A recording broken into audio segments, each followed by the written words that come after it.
Hello mga buddy, magandang araw. Gaya ng sinabi natin mga buddy, sa farming, sipag at tiyaga lang. So kagaya ngayon, mag-harvest na naman tayo. So nang okra lang muna. Yung kalamansi, maliliit pa. Ito yung kalamansi, oh. Maliliit pa. So habang nagpapalaki tayo ng kalamansi, so tanim-tanim din pala. Tanim-tanim din tayo mga kabady. Yan. So sipag at tiyaga lang talaga. So para hindi tayo mabagot sa paghintay ng ating harvest sa kalamansi. So mayroon tayong iba i-harvest. Sa ngayon, okra ang mayroon tayo. So ito ang haba na. So ano ko na ito, bali 4 na araw na hindi ko na harvest. Nung pag ano ko, last harvest ko, ganun pa lang siya kalalaki. So after 4 days, ganito na. So ang bilis. So wag kasawa tayo nito sa okra. So ang tanim ko ditong okra, hindi pa naman ito kadamihan.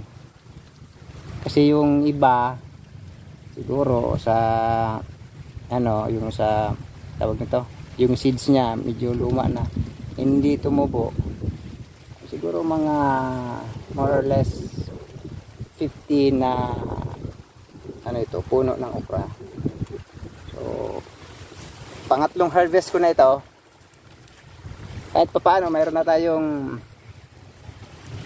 pang gulay.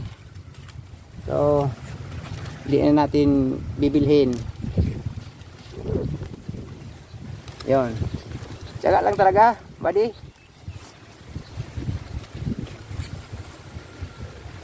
Para hindi tayo maghirap. Maraming paraan para tayo ay magkaroon ng ano, pagkain.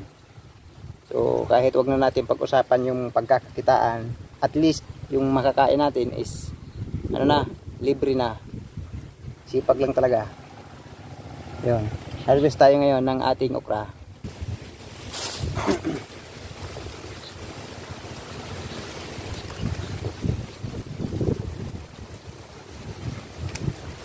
So malalaki yung okra natin. So siguro matigas na ito. Harvest pa rin natin.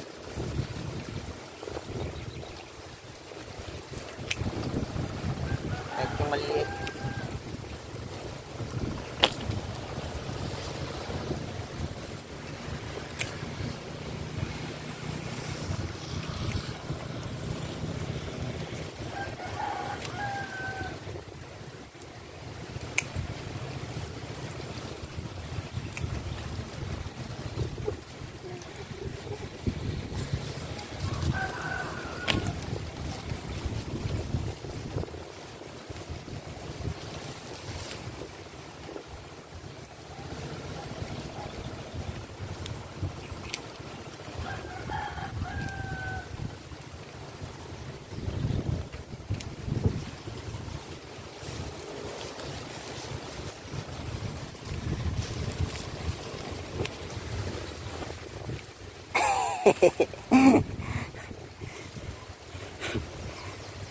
Yun mga buddy.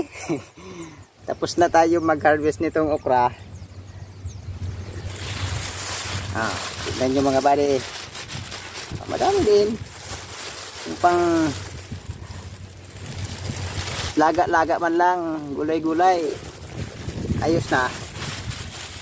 Hindi na natin to bibilhin sa market. Sipag at tiyaga lang talaga mga buddy. So konting tips mga buddy, kung mag-harvest tayo nitong okra, mayroon kayong tanim or magbabalak kayong magtanim nitong okra, so magamit kayo nitong guantes. Kahit anong klaseng guantes magamit kayo, kasi itong okra meron itong mga parang nakatusok, yung parang mga tawag ito, mga balahibo na matalim. Yun, gamit kayo. Masakit din eh. Tapos, maganda rin itanim itong okra kasi hindi masyadong alagain. Tingnan nyo naman itong ating tanim ng mga okra, madamo. So, may bunga pa rin. Yun mga buddy, maraming salamat sa panonood. Sana lagi kayong sumubaybay sa ating YouTube channel para updated kayo. Or kahit papaano, makakuha tayo ng kaunting ideya. So, sabay-sabay tayong mag-aral nitong ating kalamansi. Aral lang at tsaga.